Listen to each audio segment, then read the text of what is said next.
주님은 첫째 구속주라고 하는 것이죠. 우리가 조금 전에 성찬식을 행했는데 예수님의 죽으심과 부활하심을 기념하는 것이.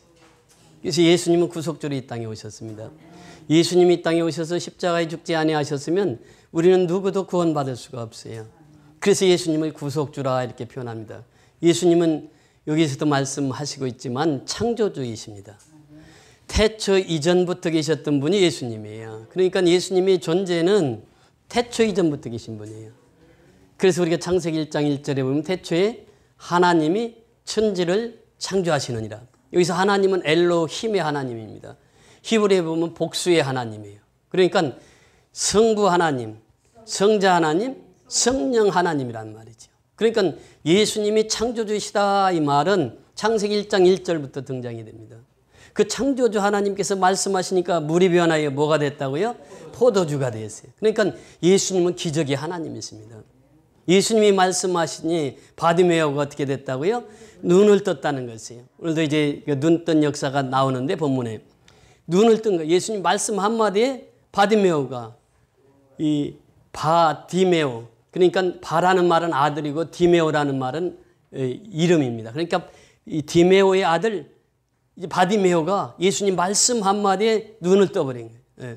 예수님이 말씀 한마디에 죽은 나사로가 어떻게 됐다고요? 살아나셨다는 거예요.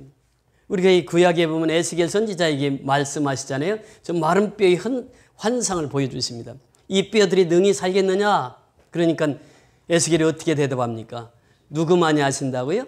주께서만 아시나이다. 그게 정답이거든요. 주님은 아세요. 근데 나는 잘 몰라 이게. 죽은 뼈가 어떻게 살아나겠어. 그런데 예수님 하나님께서 내가 말씀을 대언한 대로 네가 대언하라. 하나님이 말씀하시는 대로 대언했더니 마른 뼈가 어떻게 됐다고요? 살아났어요. 이것이 바로 오늘날 우리에게 주시는 교훈의 메시지입니다. 오늘날도 역시 마찬가지죠. 예수님이 말씀하시면 우리는 어떻게 해야 돼요? 순종해야 돼요. 그래야 기적의 역사를 이루는 것이에요. 그래 마른 뼈가 살아난 것처럼 예수님이 말씀하시니 죽은 나사로가 살아났다니, 예수님이 말씀하시니 거친 풍랑이 잠잠해졌네. 예수님은 창조주, 구속주뿐만 아니라 만물을 다스리시는 하나님이에요. 그분이 바로 예수라는 거죠. 그러니까 예수를 만나면 인간은 다 변하게 되어 있습니다. 지난주에 제가 말씀을 드렸잖아요. 사람은 참 변하지 않는다고. 그런데 어떤 때 변화가 된다고 그랬죠?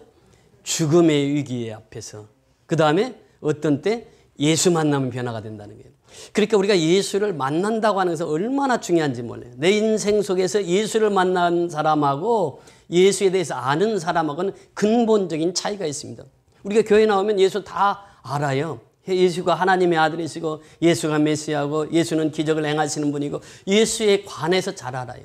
그런데 예수에 관해서 잘 아는 사람하고 예수를 만난 사람하고는 근본적인 차이가 있습니다. About Jesus, 예수에 대해서 예수에 관해서 하는 것은 그건 신앙이 아니에요. 예수는 만나야 되는 거예요. 실제 만나야 내 삶이 변화되고 하나님의 놀라운 역사가 이루어진다고 하는 것이죠. 자, 오늘 12절 보세요. 12절 시작. 율법에 따라 경건한 사람으로 거기 사는 모든 유대인에게 칭찬을 듣는 아나니아라 하는 이가 13절 내게 와 곁에 서서 말하되 형제 사오라 다시 보라 하시거늘 즉시 그를 쳐다보았노라. 자, 아나니아가 등장합니다. 이 아나니아는 사도행전 5장 아나니아와 삽비라, 이 아나니아하고는 다른 인물이에요. 그러면 사도행전 9장에 보면 아나니아가 등장합니다. 우리 사도행전 9장으로 보십니다. 사도행전 9장 4절 이하에 보면 사울이 땅에 엎드려졌어요. 그런데 들리는 소리가 있어요. 사울아 사울아 내가 어찌하여 나를 박해하느냐 그래. 그러니까 이 5절에 보니까 대답하되 주여 뉘시나이까 이르시되 나는 내가 박해하는 예수라. 너는 일어나 시내로 들어가라. 내가 행할 것을 내게 이를 자가 있느니라. 그러면서 이제 그 7절에 보면 같이 가던 사람들은 소리만 듣고 아무도 보지 못하여 말을 못하고 서 있더라. 8절 다 같이 읽습니다. 8절 9장 8절입니다. 시작. 사울이 땅에서 일어나 눈을 떴으나 아무것도 보지 못하고 사람의 손에 끌려 다메섹으로 들어가서, 사울이 어떻게 됐어요? 눈이 안 보이는 거야. 눈은 떴으나 눈이 보이지 않아요. 왜 그 눈이 안 보이시는 분들이 있잖아요. 여기 사단지도 보면은 눈은 떴는데 안 보여. 전혀 안 보여. 눈은 떴으나 안 보여. 그런 분들이 있잖아요. 이 사울이 그 하늘에서 큰 빛을 보고 쓰러져서 사울아 사울아 왜 내가 나를 박해하느냐. 나는 내가 핍박하는 예수라라고 했던 그 하나님의 음성을 들은 사울이 눈이 전혀 보이지가 않습니다. 그래서 보세요. 다른 사람의 손에 끌려 어디로 갔다고요? 다메섹으로 들어가서 그래요. 며칠 동안 사흘 동안 보지 못하고 먹지도 마시지도 아니하니라 그래요. 자, 10절에 보면 아나니아가 등장합니다. 10절부터 시작. 그때에 다메섹에 아나니아라 하는 제자가 있더니 주께서 환상 중에 불러 이르시되 아나니아야 하시거늘 대답하되 주여 내가 여기 있나이다 하니 주께서 이르시되 일어나 직가라 하는 거리로 가서 유다의 집에서 다소 사람 사울이라 하는 사람을 찾으라.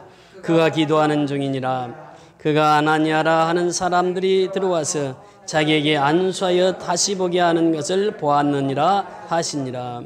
이런 성경에는 어떻게 나와 있는지 모르지만 9장 10절에 보면 아나니아야라고 했을 때 검정 글씨로 되어 있습니까? 빨간 글씨로 되어 있습니까? 빨간 글씨. 누가 직접 하신 말씀이에요? 예수님이 직접 하신 말씀은 빨간 글씨로 되어 있습니다. 자 보세요. 11절에도 보니까 주께서 이르시되 일어나. 여기 무슨 글씨로 되어 있습니까? 빨간 글씨로 되어 있어요. 그건 예수님이 직접 하신 말씀이요. 일어나 어디로 가라? 직가로 하는 거리로 가서 그래. 직가라고 하는 것은 지금 우리나라로 말하면 광화문 내거리예요. 큰 대로변입니다. 이 직가라고 하는 거리가 대로변인데 거기 거리로 가서 누구의 집에? 유다의 집에 또 어떤 사람? 다소 사람 사울이라 하는 사람을 찾으라. 그가 뭐 하는 중에 있다고요? 기도하는 중에 있다. 생각해 보세요. 지금 광화문 내거리에서 김시성을 가진 가정을 한번 찾아가 봐라. 그리고 그 가정에 그 경상도에서 온 총각이 있는데 그 총각을 찾아보라. 여러분 찾을 수 있겠어요? 어떻게 찾아요? 어떻게 찾아? 직가라고 하는 그 큰 대로변이거든. 거기에서 지금 얘기하는 거예요. 구체적으로 얘기합니다. 유다집을 먼저 찾으라는 게 유다집을. 유다집이 어디가 붙었는지 어떻게 하냐고 이걸. 그런데 유다집에 가서 또 어떤 사람? 다소 사람 사울이라는 사람을 찾으래. 그 다소에서 지금 다메섹 사람도 아니에요. 예루살렘 사람도 아니에요. 어디 사람? 다소 사람을 가서 찾으래. 그래 어떻게 찾습니까 이걸? 근데 예수님 분명하게 예수님의 음성으로 지금 들려주시는 거예요. 그러면서 그가 기도하는 중이니라 그래. 기도하는 사람은요 소통이 됩니다. 기도하는 사람은요 하나님의 역사는요 꼭 기도하는 사람을 그 한 사람만 세우지 않아요. 지금 베드로와 고넬료의 만남도 보세요. 어떻게 해요? 둘 다 기도하고 있을 때 환상 중에 만남을 갖거든. 여기도 보니까 아나니아가 기도의 사람이었어요. 오늘 본문 12절에 보니까 어떤 사람이라고 해요? 아나니아는 경건한 사람이라. 기도의 사람이라 그 말이에요. 그 아나니아도 기도의 사람이죠. 사울도 기도의 사람이죠. 기도하는데 하나님께서 직접 아나니아에게 말씀하시는 거예요. 그 네거리 있잖아. 직가라고 하는 네거리. 그 큰 사거리 있지? 거기 가서 찾아. 누구네 집에 가서? 유다의 집을 찾아. 그리고 유다 집에 가서 다소 출신 그 사울이라고 하는 애가 있어 거기. 그런데 걔는 지금 기도하고 있거든. 그러니까 걔를 찾아 만나야 돼. 그러면서 예수님 직접 말씀하세요. 그리고 12절에도 보면 예수님의 음성이 계속 들리는데 12절 같이 다시 한번 읽어보십니다. 시작. 그가 아나니아라 하는 사람이 들어와서 자기에게 안수하여 다시 보게 하는 것을 보았느니라 하시거늘. 누가 말씀하신 거예요? 예수님이 누구에게? 아나니에게. 네가 안수하니까 그 사울이 눈을 뜨는 거야. 그러면서 예수님 직접 말씀하신 거예요. 자 보세요. 13절 이하 같이 읽습니다. 아나니아가 대답하되 주여 이 사람에 대하여 내가 여러 사람에게 듣사온즉 그가 예루살렘에서 주의 성도에게 적지 않은 해를 끼쳤다 하였더니 여기서도 주의 이름을 부르는 모든 사람을 결박할 권한을 대제사장들에게 받았나이다 하거늘. 자, 이 아나니아는 어디 출신이라고 그랬죠? 다메섹 출신입니다. 그 동네 사람이에요. 또 다메섹 도시 사람이란 말이죠. 그런데 여기 아나니아가 대답하되 주여 이 사람에 대하여 누구에 대하여? 사울에 대하여 너무 잘 알아요. 아나니아가 어떻게? 내가 여러 사람에게 듣사온즉 그가 예루살렘에서 주의 성도들에게 뭐예요? 적지 않은 해를 끼쳤다 하더니 그 사울이요, 예루살렘에서 예수 믿는 사람 얼마나 핍박했는데요. 내가 들어서 다 알아요. 소문 들어서. 여기서도 주의 이름을 부르는 모든 사람을 결박한 권한을 누구에게서? 제사장들에게서 받았나이다. 그걸 대제사장들에게 그 권한을 받아가지고 다메섹에 사는 예수 믿는 사람들 다 잡아다 옥에 가두려고 하는 놈이요. 그 놈을 내가 어떻게 만나요? 그 얘기거든 지금. 그 사악한 놈을 내가 어떻게 만날 수 있습니까? 아나니아가 이제 예수님에게 얘기하는 거예요. 예수님이 그때 말씀하십니다. 15절 다 같이 읽습니다. 시작.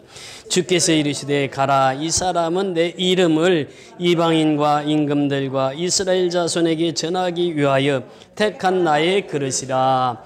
그가 내 이름을 위하여 얼마나 고난을 받아야 할 것을 내가 그에게 보이리라 하시니. 누가 말씀하신 거예요? 예수님이 누구에게? 아나니에게. 그러니까 이 바울의 사명을 아나니에게 주십니다. 그러면서 아나니아가 이제 그 예수님으로부터 받은 사명이 뭐냐? 얘는, 이 사울은, 얘는 이방인의 사도가 될 거야. 이방인의 선지자가 될 거야. 이방인을 구원시키는 자가 될 거야. 임금들을 구원시키는 자가 될 거야. 임금들을 구원시킬 거야. 이는 또 이스라엘 백성들을 구원시킬 거야. 그래서 이방인의 사도로 부른 것을 누구를 통해서 깨닫게 합니까? 아나니아를 통해서 깨닫게 하는 거예요. 그러면서 그가 내 이름을 위하여 얼마나 고난을 받아야 할 것을 내가 그에게 보이리라 그래요. 그래서 고난을 많이 받습니다. 예수의 이름 증거하다 얼마나 많은 고난을 받아요. 자, 여기 아나니아와의 사울의 만남입니다. 이 만남이 얼마나 중요한지 몰라요. 사울은 아나니아를 만났기 때문에 아나니아 안수의 기도를 받고 어떻게 됐다고요? 눈이 뜨게 되었다는 거예요. 자, 거기 보세요. 그 17절, 18절 같이 읽습니다. 시작. 아나니아가 떠나 그 집에 들어가서 그에게 안수하여 이르되 형제 사울아, 주 곧 내가 오는 길에서 나타나셨던 예수께서 나를 보내어 너로 다시 보게 하시고 성령으로 충만하게 하신다 하니 즉시 사울의 눈에서 비늘 같은 것이 벗겨져 다시 보게 된지라. 일어나 세례를 받고 음식을 먹음에 강건하여지니라. 즉 아나니아와 사울의 만남을 통해서 세 가지 역사가 나타납니다. 첫째는 이방인 사도로 너를 하나님이 택하셨다. 너를 예수님이 불러주셨다. 이게 첫 번째 사명이에요. 두 번째 사명은 무엇입니까?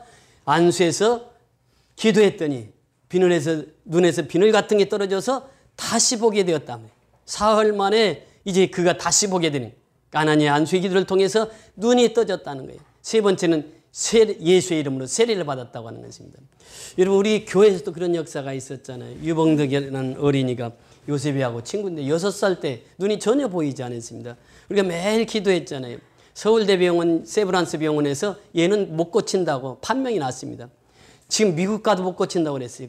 그 당시에. 왜냐하면 이 동공에서 문제가 있는 것이 아니라 뇌에서 문제가 있기 때문에 얘는 눈 치료할 수 없다고 그랬습니다. 그래서 우리가 한 달 동안 계속 집에 가서 교회에서 계속 기도했어요. 기도했을 때 그 아이에게 눈을 뜨게 되잖아요.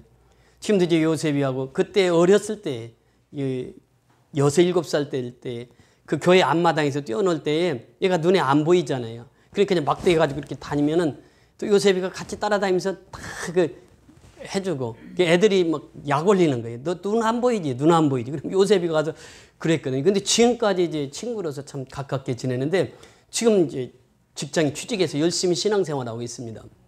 하나님은요, 살아계신 하나님이세요. 바디메오가 눈이 어두웠을 때 예수님 말씀 한마디 하니까 어떻게 됐다고요? 바디메오가 눈을 떴다는 거예요. 여러분, 그 가정에서 도선교회를 세웠잖아요. 도선교회를 세우고 이번에 또 도선교회에서 이제 건축을 하는데 아주 잘 지었습니다. 300만 원 부족하다고 하니까 그 어머니 이영복 집사가 100만 원을 또 헌금을 했어요. 도선교회. 그러니까 지금까지도 계속 유지를 하고 있습니다. 매달 20만 원씩 도선교회를 위해서 헌금을 하고 있는 거예요. 그러니까 하나님의 역사는 지금 이 시대에도 동일하게 역사하신다는 거예요. 우리가 그 살아계신 하나님을 경험하고 살아계신 하나님을 만나게 되면 바디메오가 눈을 뜬 역사가 오늘날 우리의 삶의 현장 속에서 나타난다고 하는 것이요. 사울이 사흘 동안 눈을 뜨지 못했는데 아나니아의 기도를 통해서 눈을 뜨게 만드시고, 그러시고 하나님께서 세례를 베풀게 하시고 그를 통해서 이방인의 사도를 세우셨다는 것이에요. 이것이 바로 오늘 사도행전 22장에서 나오고 있는 말씀입니다. 그래서 22장 오늘 12절 13절을 통해서 우리에게 말씀하시기를 형제 사울아 다시 보라 하거늘 즉시 그를 쳐다보았노라. 눈이 떴다는 거죠. 눈이 뜨였다는 거예요. 그러면서 22장 14절에서 보니까 그가 또 이르되 우리 조상들의 하나님이 너를 택하여 너로 하여금 자기 뜻을 알게 하시며 그 의인을 보게 하시고 그 입에서 나오는 음성을 듣게 하셨으니 내가 그를 위하여 모든 사람 앞에서 내가 보고 들은 것에 증인이 되리라 말씀하십니다. 저 14절에는요 9장 15절에서 말씀하시고 있는 것처럼 하나님께서 아나니에게 이 사울은 이방인의 사도가 되리라. 임금들에게 복음을 전할 것이다. 이스라엘 백성들에게 복음을 전할 것이다. 이 말씀을 다시 한번 강조하고 있는 것이 14절의 말씀입니다. 그 14절에 우리 조상들의 하나님이 너를 택했다. 누구를? 사울을 택했단 말이에요. 사울을 택해서 너로 하여금 자기 뜻을 알게 하시고 누구의 뜻을? 하나님의 뜻을 알게 하시고 그 인을 보게 하시고 그 입에서 나오는 음성을 듣게 하셨으니 내가 그를 위하여 모든 사람 앞에서 내가 보고 들은 것을 어떻게? 들은 것에 증인이 되리라. 그래서 오늘 말씀 제목이 무엇입니까? 보고 들은 것에 증인이 되리라. 이 말씀의 제목입니다. 이런 이 말씀이 또 나오는 데가 있죠. 사도행전 3장에 보면 나면서부터 안진뱅이가 있잖아요. 그 사람이 어디 가서 구걸을 합니까? 성전 미문에 가서 구걸을 해요. 그러니까 이 사람은 혼자 올 수가 없어요. 누군가가 업어줘야 돼. 업어줘서 성전이 예루살렘 성전이 엄청 크고 그때 당시에 어마어마한 그 성도들이 있었잖아요. 그러니까 미문에다 딱 앉혀놓으면 이 사람은 하루 종일 구걸해. 구걸해가지고 이 사람이 이제 돌아올 때 되면 또 누군가가 업어줘야 돼. 업어줘야 집에로 올 수 있어. 우리가 지금 미얀마에 선교할 때 그 아브라함이라고 이름을 지어줬는데 그 아브라함 와이프가 그 일을 했습니다. 그때 그 아이가 너무 아파가지고 눈만 뜨면 눈만 감으면 뭐 시체 같은 그 아이를 안고 업고 가서 그 양곤 시내로 나와가지고 다리 위에서 동냥을 했던 그 가정이에요. 그 남편이 전과 18범에다가 그 여자가 그렇게 해서 자녀를 12명을 키웁니다. 12명을 키웠는데 안타깝게도 38살에 소천하죠. 그리고 이제 그 아브라함 그대로 있는데 그때에 보면은 그 아이를 정말 하나님의 은혜로 치유하게 되었잖아요. 그래서 그 아이가 깨끗이 나았습니다. 우리가 한국에서 약을 사다 주고 그렇게 해서 그 치유한 적이 있는데 여기에 보면은 그래요. 이 안전뱅이가 있었는데 나면서부터 안전뱅이요. 거지였어요. 근데 베드로와 요한이 그걸 지나가잖아요. 지나가는데 이게 그게 한두 번 봤던 사람이 아니죠. 거기를 항상 앉아 있었으니까 동냥을 했으니까. 근데 그날따라 성령께서 그 안전뱅이를 주목하게 컨센트레이션, 집중하게 만들어요. 집중하게. 그 집중해서 보니까 너무 불쌍한 거죠. 그러니까 이 거지인 안전뱅이는 어떻게 해요? 이제 나에게 동냥을 해줄라나 보다. 돈을 줄라나 보다. 근데 금과 은은 내게 가진 게 없다는 거예요. 돈이 없다는 거예요. 그러면 아마 그 거지는 그렇게 생각했을 거예요. 아, 돈 없으면 가지 뭐달로 서서 그래요. 근데 돈이 없어. 없는데 나사렛 예수의 이름으로 일어나 걸어라 하고 손을 잡고 일으키니까 벌떡 일어나. 벌떡 일어나더니 뛰기도 하고 또 성전에 들어가서 하나님을 높이 찬양하는 거예요. 이 광경을 예루살렘 교인들이 다 본 거예요. 예루살렘 교회가 그 교인들이 한 3만 명 됐잖아요. 그 교인들이 다 본 거예요. 그 교인들이 예루살렘에 가서 다 얘기하는 거예요. 나면서부터 안전뱅이 있잖아. 베드로와 요한이 나사렛 예수의 이름으로 일어나 걸어라 하니까 벌떡 일어났대. 그래서 이제 예루살렘 성도들을 통해서 그 입에서 입에로 소문이 나가지고 예루살렘 전체가 다 알게 되는 거예요. 그러니까 이거 그냥 둬서 안 되겠다. 베드로 잡아들여라. 요한 잡아들여라. 옥에 딱 가둔 거예요. 옥에 가둬가지고 신문을 합니다. 너희들 예수의 이름으로 좀 제발 얘기 좀 하지 말라고. 그때 베드로가 한 말이 있어요. 그 사도행전 4장 보십니다. 4장 19절부터 보시면요. 4장 17절인가? 사도행전 4장 17절부터 한번 보십니다. 17절부터 20절까지. 사도행전 4장 시작. 이것이 민간에도 퍼지지 못하게 그들을 위협하여 이후에는 이 이름으로 아무에게도 말하지 말게 하자고 그들을 불러 경고하여 도무지 예수의 이름으로 말하지도 말고 가르치지도 말라 하니 베드로와 요한이 대답하여 이르되 하나님 앞에서 너희의 말을 듣는 것이 하나님의 말씀을 듣는 것보다 옳은가 판단하라. 우리는 보고 들은 것을 말하지 아니할 수 없다 하니 베드로와 요한도 똑같은 고백을 합니다.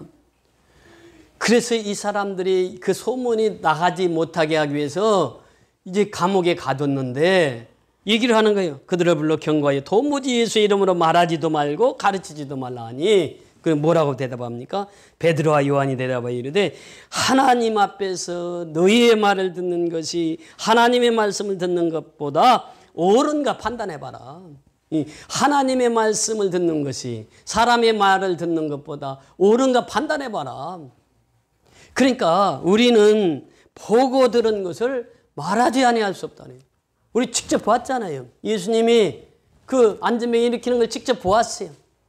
들었어요. 보고 들은 것은 말하지 않을 수 없다는 거예요.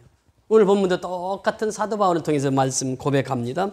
오늘 본문에 와서 보시면 사도행전 22장 15절에 꼭 그 말씀이 나와요.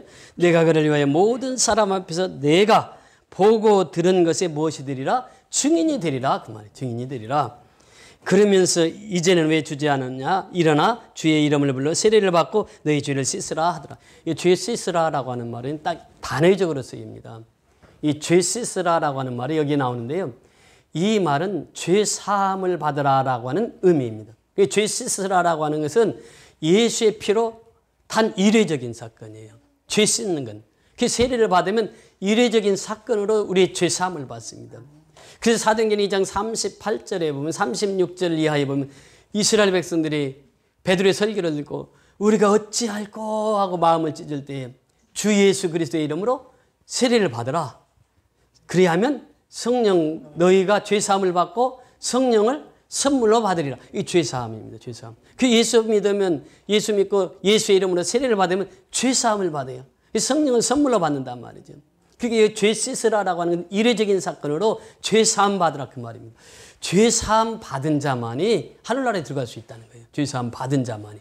그렇잖아요. 죄사함을 받지 못하면 하늘나라에 들어갈 수가 없는 것입니다. 그래서 세례를 받고 죄사함을 받게 되는 것입니다. 17절부터 21절까지 우리 같이 합독하십니다. 17절부터 21절까지 시작. 후에 내가 예루살렘으로 돌아와서 성전에서 기도할 때에 황홀한 중에 봄에 주께서 내게 말씀하시되 속히 예루살렘에서 나가라. 그들은 내가 내게 대하여 증언하는 말을 듣지 아니하리라 하시거늘 내가 말하기를 주님 내가 주를 믿는 사람들을 가두고 또 각 회당에서 때리고 또 주의 증인 스테반이 피를 흘릴 때 내가 곁에 서서 찬송하고 그 죽이는 사람들의 옷을 지킨 줄 그들도 아나이다. 나더러 또 이르시되 떠나가라. 내가 너를 멀리 이방인에게로 보내리라 하셨느니라. 사명을 주십니다. 여러분 그렇습니다. 하나님이 부르셨어요. 사울을 부르셨습니다. 아나니아를 부르셨습니다. 그리고 하나님께서 기도할 때 이제 황홀경 중에 그 사명을 받게 됩니다. 이방인으로 가라. 너는 이방인으로 가라. 예루살렘에서 있으면 너 죽어. 그러니까 이방인에 가서 이방인들에게 복음을 전해야 돼. 그래서 21절에 그 보면은 빨간 것으로 되어 있는 그 내용 같이 읽습니다. 시작. 떠나가라. 내가 너를 멀리 이방인에게로 보내라. 이것이 사도행전 9장 15절에서 그 사명 주신 것을 그대로 또 다시 여기서 확인시켜 주시는 것입니다. 지금 사울은 어떤 사람이었습니까? 예수를 믿는데 예수 믿는 사람들을 핍박하고 잡아서 옥에 가두는 사람이었어요. 그러니까 예수 믿기 전에는 그러한 사울이었단 말입니다. 이게 포행자요, 악행자요, 그게 사울의 본 모습이었어요. 그런데 다메섹성에서 예수를 만났어요. 예수를 만나고 나서부터는 그때부터는 삶이 완전히 변화가 됩니다. 완전히 변화가 돼서 어떻게 합니까? 이방인 땅에 가서 복음을 증거해요. 이방인의 사도가 됩니다. 그러니까 이 간증이라고 하는 것은 우리 삶 속에서 매우 중요합니다. 우리가 간증을 통해서 전도를 합니다. 간증을 통해서 내 신앙이 자랍니다. 그래서 우리가 간증은요 매일 있어야 되는 거예요. 어떤 사람은 간증할 때 작년에 간증 또 간증해. 그건 간증이 아니에요. 간증이라고 하는 것은 매일처럼 이루어져야 돼요. 그러니까 매일처럼 간증 있는 사람은 매일처럼 누구와 함께 한다는 거예요? 예수님과 동행한다는 것이요. 예수님과 동행하는 사람은 매일처럼 간증이 있습니다. 이 간증을 할 때는 네 가지가 있는데요. 그 영어로 표현하면 아주 쉽게 표현합니다. 컵스라고 하는 앞 글자를 따서 첫째는 센터 오브 크라이스트예요. 그러니까 간증을 할 때는 항상 누가 중심이 돼야 된다고요? 그리스도가 중심이 돼야 돼요. 예수가 중심이 돼야 돼요. 사도 바울의 간증을 보세요. 항상 예수가 중심이 돼요. 두 번째는 use the God's word 그래요. 그 성경을 꼭 인용하라 간증을 할 때는. 그러니까 저는요 간증을 할 때마다 인용하는 성경 구절이 있습니다. 그것이 뭐죠? 고린도후서 5장 17절. 왜냐하면 내가 그 말씀을 통해서 예수를 영접했으니까. 그런즉 누구든지 그리스도 안에 있으면 새로운 피조물이라 이전 것은 지나갔으니 보라 새 것이 되었다.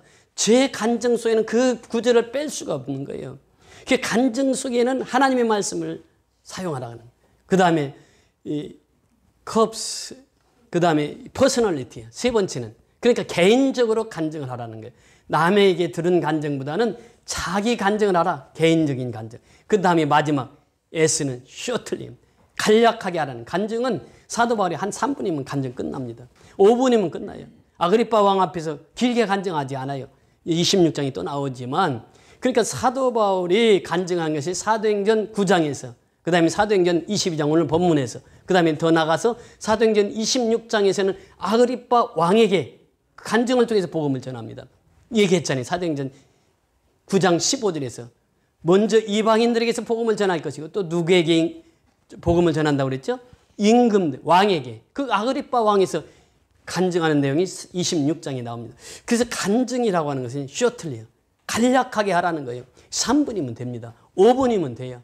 처음 만나서 예수 믿게 할 때 이 간증이 그렇게 중요하다는 거예요. 이 간증을 통해서 내가 만난 예수를 그대로 얘기를 해주는 거예요. 길게 할 필요 없다고 하는 게. 어떤 사람은 그래요. 나는 1시간은 줘야 간증한다고. 근데 1시간 줘보면 어때요? 한 말 또 하고 한 말 또 하고 그래. 간증이라고 하는 자기가 예수 만난 사람은요. 그 간증이 그렇게 길지 않습니다. 짤막해도 임팩트 있게 딱 예수만 나타나게. 그것이 간증이거든요. 그래서 간증이 그렇게 중요하다고 하는 것이에요. 그래서 우리는 간증 있는 삶을 살아가야 됩니다. 그러면서 우리는 어떻게 되냐? 그 사명을 감당해야 된다는 것이지요. 그 사명 감당이라고 하는 것은 무엇입니까? 테레사 수녀가 본래 수녀가 아니었습니다. 그분은 초등학교 교사였어요. 교사였는데 이 학교에서 이제 하굣길에 보니까 한 사람이 쓰러져서 죽어가는 거예요. 숨도 못 쉬고 까딱까딱해. 그래서 그를 들쳤고 어디로 갔냐? 병원으로 갔어요.